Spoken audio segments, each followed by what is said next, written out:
السلام علیکم ورحمۃ اللہ وبرکاتہ۔ بسم اللہ الرحمن الرحیم۔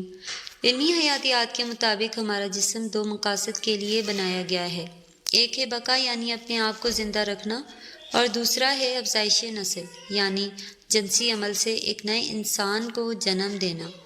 اسی لیے یہ دونوں مقاصد ہماری زندگی کے ساتھ ساتھ چلتے رہتے ہیں، لیکن ان دو مقاصد میں فرق واضح ہے، کیونکہ بقا ہماری مجبوری ہے اور جنسی عمل ہماری اپنی خواہش پر منحصر ہے، یعنی زندہ رہنے کے لیے جو کرنا پڑتا ہے وہ تو نہیں روکا جا سکتا، لیکن جنسی عمل کو روکنا اور اپنے نفسانی خواہشات پر قابو پانے کا اختیار اللہ پاک نے ہمیں دے رکھا ہے۔ لیکن جو لوگ اپنی نفسانی خواہشات پر قابو نہیں پاتے تو پھر انہیں ہر وقت گندے خیالات اور وسوسے آتے رہتے ہیں۔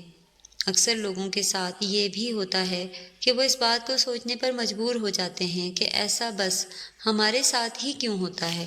ان کا کہنا ہے کہ اگر یہ خیالات ہمیں آتے ہیں تو ہم سب سے برے انسان ہیں، لیکن حقیقت یہ ہے کہ جنسی خیالات ہمارے جسم کے ساتھ جڑی ہوئی ایک چیز ہے جس کو ہم بھول کر بھی بھول نہیں پاتے۔ اگر یہ اتنا ہی برا ہے تو اس کو کنٹرول کرنے میں کیا برائی ہو سکتی ہے؟ اس کی برائی دماغی اور نفسیاتی طور پر یہ پڑتی ہے، جس پر یہ خیالات ہمارے ذہن اور دل پر بھاری ہو جاتے ہیں، ہم بے بس ہو کر رہ جاتے ہیں، جس سے ہمیں بھاری نقصان ہوتا ہے۔ یہ ہمیں ایسے کام کرنے سے بھی روکتا ہے جس سے ہمارا فائدہ ہوتا ہے، تو یہ ہمیں ذہنی اور جسمانی طور پر منتشر کر کے ہماری زندگی میں بے شمار مشکلات لا سکتے ہیں۔ یہ جنسی خیالات ایک انسان کی تباہ و بربادی کا سبب بنتے ہیں۔ یہ خیالات ہم اللہ تعالیٰ کی عبادت کر رہے ہوتے ہیں تب بھی آنے لگتے ہیں، تو ہمارے ساتھ پھر کیا ہوتا ہے؟ آپ کے ذہن میں جب جنسی خیالات آتے ہیں تو آپ اس کو کیسے کنٹرول کر سکتے ہیں؟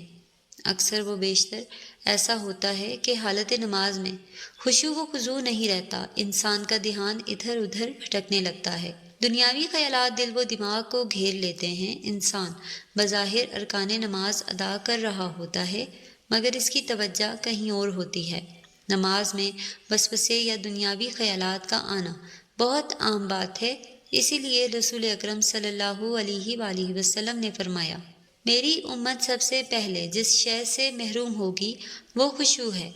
خشوع سے مراد وہ کیفیت جس میں انسان کا دل شوق الہی سے بھرپور ہو، لبوں سے ادا ہونے والے الفاظ کا اظہار اعضائے جسمانی سے بھی ہو رہا ہو، جسم کعبے کی طرف اور دل رب کعبہ کی طرف متوجہ ہو۔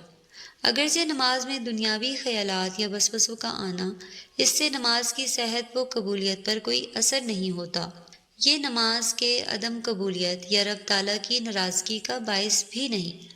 تاہم ان دنیاوی خیالات کو طول نہیں دینا چاہیے بلکہ فوراً سے جھٹک دینا چاہیے، اور جہاں تک ممکن ہو کوشش کریں نماز میں خشوع و خضوع برقرار رہے۔ دنیاوی خیالات آنے کی صورت میں نماز کی تلاوت قدرے بلند آواز میں کریں، اس سے آپ کی توجہ خیالات سے ہٹ کر نماز کے الفاظ پر ہو جائے گی۔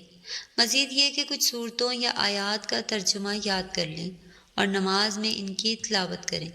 تلاوت کرتے ہوئے ان آیات کا ترجمہ بھی ذہن میں دہراتے رہیں، اس سے دھیان ادھر ادھر نہیں بھٹکے گا۔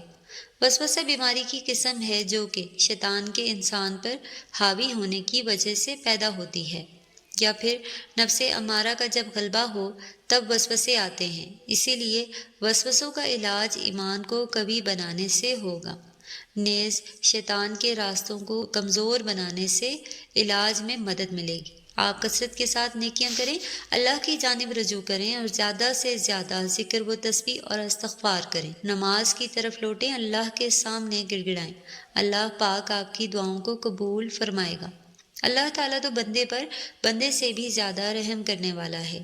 وسوسوں کے علاج کے لیے مفید ترین نسخہ یہ ہے کہ جب بھی وسوسہ آئے تو وسوسہ بالکل ختم ہو جانے تک اپنا ذہن کسی اور جانب متوجہ کریں۔ ابن حجر مکی سے پوچھا گیا، کیا وسوسوں کے علاج کے لیے کوئی دوا ہے؟ انہوں نے جواب دیا، اس کی ایک بہترین دوا ہے، وہ یہ ہے کہ آپ وسوسے سے ذہن کو مکمل طور پر کسی اور جانب مصروف کر دیں، چاہے دل میں کچھ بھی خیال آتا ہے، کیونکہ جب انسان وسوسوں کی جانب توجہ نہیں کرتا تو وسوسے کو ذہن میں قدم جمانے کا موقع ہی نہیں ملتا، بلکہ کچھ ہی دیر میں وسوسہ ہوا بن جاتا ہے۔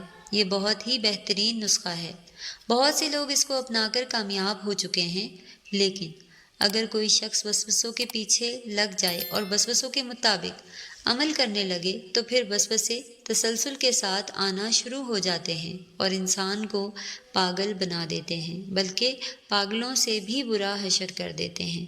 ہم نے وسوسوں میں ملوث بہت سے لوگوں کو دیکھا ہے کہ جب وہ وسوسوں کے پیچھے لگ جائیں اور ان وسوسوں پر کان دھریں تو وسوسوں نے انہیں شیطان تک پہنچا دیا۔ اگر کوئی وسوسوں کی بیماری میں مبتلا ہے تو اسے یہ بات ذہن نشین کر لینی چاہیے کہ اسے ذہن میں آنے والے خیالات کی وجہ سے باز پرس کا سامنا نہیں کرنا پڑے گا، چاہے خیالات کتنے ہی گندے کیوں نہ ہوں، چاہے یہ خیالات نماز میں آئیں یا عام حالت میں، بشرطے کہ انسان ایسے خیالات سے نفرت کرے، ان کو ختم کرنا چاہتا ہو اور ان سے اپنا پیچھا بھی چھڑانا چاہتا ہو۔ اس کی دلیل صحیح مسلم 132 میں ہے کہ حضرت ابو ہریرہ کہتے ہیں، حضرت محمد مصطفیٰ صلی اللہ تعالیٰ علیہ وآلہ وسلم سے کسی نے پوچھا، ہمارے دلوں میں ایسے تصورات اور خیالات آتے ہیں جو ہم میں سے کوئی بھی اپنی زبان پر نہیں لا سکتا۔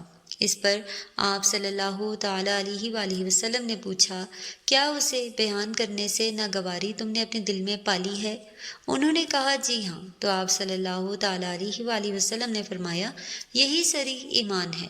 رسول کریم سے صحیح بخاری اور مسلم وغیرہ میں یہ ثابت ہے کہ آپ صلی اللہ علیہ وآلہ وسلم نے فرمایا، بے شک اللہ تعالیٰ نے میری امت کے لیے دل میں آنے والے خیالات کو معاف کر دیا ہے جب تک ان پر عمل نہ کیا جائے یا انہیں زبان پر نہ لایا جائے۔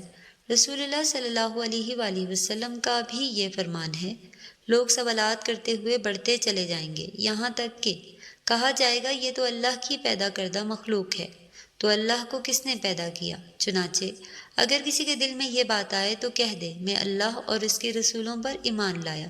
جب ہم اللہ کی عبادت پوری دلجوئی سے کریں گے تو وسوسے ہمارے دلوں میں نہیں پیدا ہوں گے، اور جب ہم وسوسوں کے پیچھے لگ کر اپنے دل کی کوئی بری بات کی طرف متوجہ ہوں گے تو یہ خود بخود ہی ہمارے دل میں بڑھتے چلے جائیں گے، اور اگر ہم اپنی توجہ ان کی طرف نہیں کریں گے تو یہ خود بخود ہمارے دلوں سے اتر جائیں گے۔ ہمیں چاہیے ہم ٹیلی فون، موبائل یا پھر گندی ویب سائٹس کی طرف توجہ کرنا چھوڑ دیں تو ہم ان وسوسوں سے بڑی آسانی سے بچ سکیں گے۔ ہمیں چاہیے کہ ہم اپنے آپ کو اللہ کی عبادت میں مصروف کریں تاکہ ہمیں برے کام کرنے کا وقت ہی نہ ملے۔ ہمیں نماز پڑھنی چاہیے، قرآن کریم کی تلاوت کرنے کے ساتھ ساتھ ترجمے کو بھی سمجھنا چاہیے تاکہ ہم اچھے اور برے کی پہچان کر سکیں۔ اللہ تعالیٰ ہمیں ہر قسم کے وسوسوں، شیطانی خیالات اور گناہوں سے محفوظ رکھے، ہمارے دلوں کو پاک کرے اور ہمیں سچی ہدایت نصیب فرمائے، آمین یا رب العالمین۔ ناظرین، کمنٹ باکس میں اپنی رائے کا اظہار کریں۔ اگر ہماری ویڈیو سے ذرا بھی آپ کو افاقہ ہوا ہے تو ہماری ویڈیو کو لائک کریں اور کمنٹ میں ایک بار صلی اللہ تعالیٰ علیہ وآلہ وسلم ضرور ٹائپ کریں۔ شکریہ، اللہ حافظ۔